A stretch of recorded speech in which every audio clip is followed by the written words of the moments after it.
Alhamdulillah, ako ay nagpupuri at nagpapasalamat sa Allah subhanahu wa ta'ala. Ang alhamdulillah, salitang Arabic na pagpupuri at pagpapasalamat sa Allah subhanahu wa ta'ala.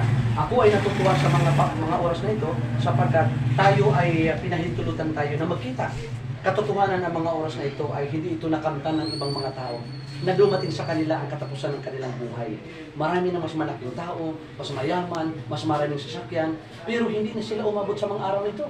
Sapagkat sinabi ng Allah subhanahu wa ta'ala, kullu nafsin dha'iqatul maut. Lahat ng may buhay, makakatikim, makakaranas ng kamatayan. At walang pinipili, mahirap, mayaman. Anuman ang katayuan mo sa buhay, sila ay makakaranas, tayo ay makakaranas ng kamatayan. Ang mga araw na ito, marami na mga tao na hindi na umabot sa mga araw na ito. Sapagkat, inna lillahi wa inna ilaihi raji'un. Katotohanan, sa Panginoon tayo ay magsisipagbalikan. Kapatid, ang salitang Allah, ito ay salitang Arabic, na ang ibig sabihin ay siya ang nagbigay buhay sa atin, babawin ang buhay. Ang Allah ay tanging hukom at hari sa araw ng paghukom. Siya po ang God.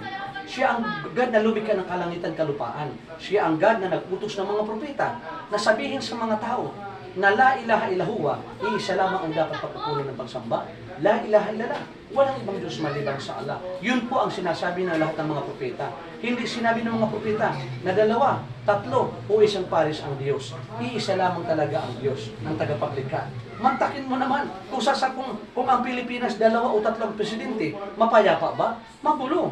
Kung ang ating mayor ay tatlo-dalawa, masama. Kung ang ating barangay captain ay tatlo-dalawa, hindi mainam. So practically speaking, spiritually speaking, la ilaha ilahuwa, iisa lamang ang dapat pagkukulan ng pagsamba. La ilaha illallah, walang ibang Diyos maliban sa Allah. Nais kong ibahagi sa iyo ang kagandahan ng reliyong Islam. Ang Islam ay hinango sa salitang salam, na ang ibig sabihin ay kapayapaan. Sinabi ng Allah subhanahu wa ta'ala sa kanyang maluwalhating banal na Quran, Al-yawma akmaltu lakum dinakum wa atmamtu alaykum ni'mati wa raditu lakumul Islam madina. This day I have perfected your religion for you, completed my favor upon you, and have chosen Islam as your religion. Sa mga araw na ito ay nilubos ng Diyos, ng Allah, ang paglingap sa atin.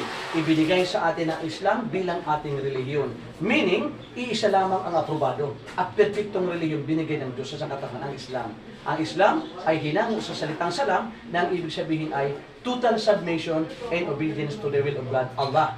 Ganap na pagsunod at pagsuko sa utos at batas ng Allah. Ngayon, naririnig mo ang iba't ibang sekta, relihiyon, denominasyon. Napakarami na.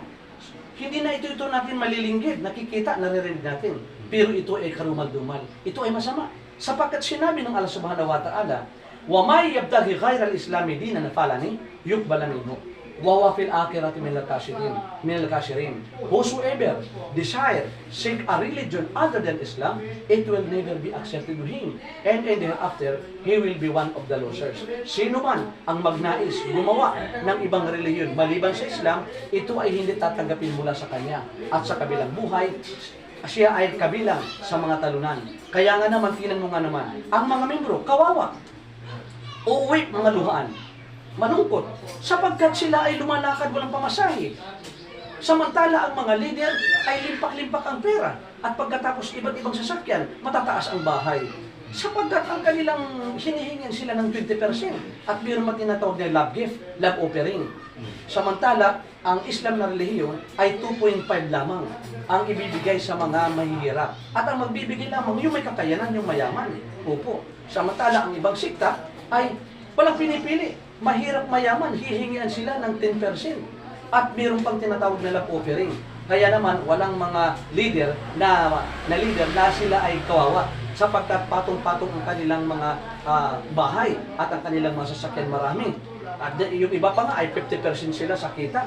At pagkatapos yung another 50%, kukuhain pa doon pang gasolina daw ng isang leader. Ito ay hindi makatarungan. Sapagkat ang sinabi ng Allah subhanahu wa ta'ala, iisa lamang ang aprobado at perfectong relihiyon binigay ng Diyos sa sangkatauhan, ang Islam. Sana po ay hindi ito makapagbigay kalungkutan sa kanila, sapagkat hindi ito mula sa akin. Ito ay mula sa Diyos, sa Allah.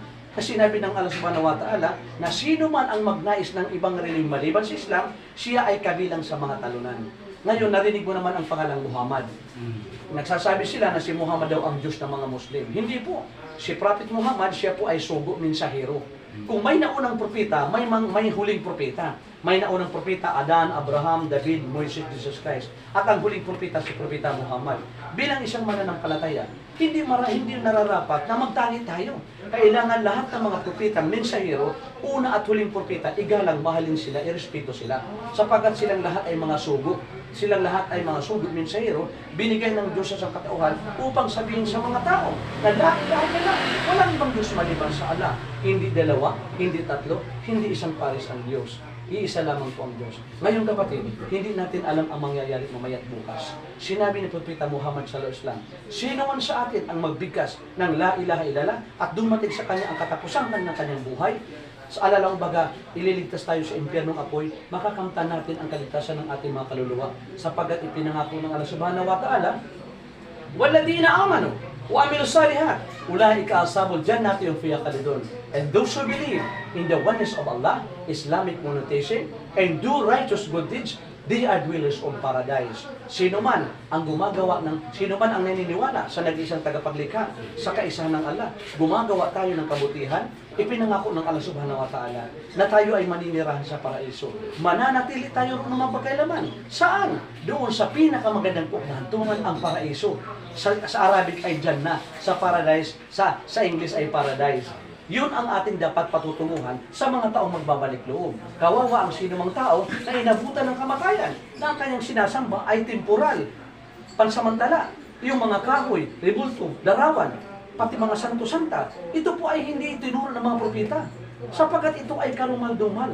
Lahat ng iyan ay mga nakakatikim na kakaranas ng kamatayan. Ang mga kahoy ay nabubulok, ang mga picture na yan ay nawawala, ang mga sinasabing mga propeta, ang mga santo-santa, sila ay nakatikim ng sakit. Sila ay dumating sa kanila ang kamatayan. So ang dapat natin pagkukunan ng pasamba, ang nagbigay buhay. Yung babawi ng buhay, ang Allah subhanahu wa ta'ala.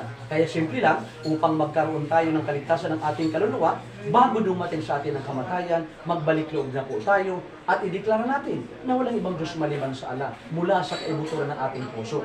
So bago tayo magkahiwalay, aalalayan kita. Ganyan lang ka na kamay bilang pagsaksi. Ay isa lang ang tagapaglikha. Ganyan. Sabihin mo, Ashhadu an la ilaha illa Allah wa ashhadu anna Muhammad Rasul Allah.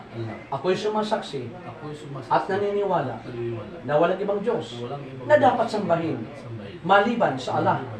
Ako'y sumasaksi at naniniwala na si Propeta Muhammad ay huling sugo ng Allah. Allahu Akbar, Assalamualaikum. Ngayon, ikaw na ay kapanalig sa pananampalataya ni Hesukristo, Birhen Maria, at lahat ng mga propeta. Ngayon, payo ko sa aking sarili at sa iyo ay magpatuloy tayo sa pag-aaral ng salita ng Diyos. Ang Quran, nandiyan na sa mga cellphone natin, at sa hadith, mga pamamaraan salita ng propeta, Quran at hadith. Payo ko sa ating sarili sa iyo, mula sa hibla ng ating, hanggang sa huling hibla ng ating buhay, sumunod tayo sa mga kautusan ng Diyos, sikapan natin iwasan ang lahat ng uri ng kasamaan. Sapagkat tunay nga na ang paniniwala sa isang Diyos na lumikha sa Allah, ay kasabay ang paggawa ng kabutihan upang maging panauhin tayo sa pinakamagandang pagkahandungan, ang paraiso. Assalamualaikum. Sabihin mo, wa alaikum salam. Wa alaikum salam. Yes, masya Allah.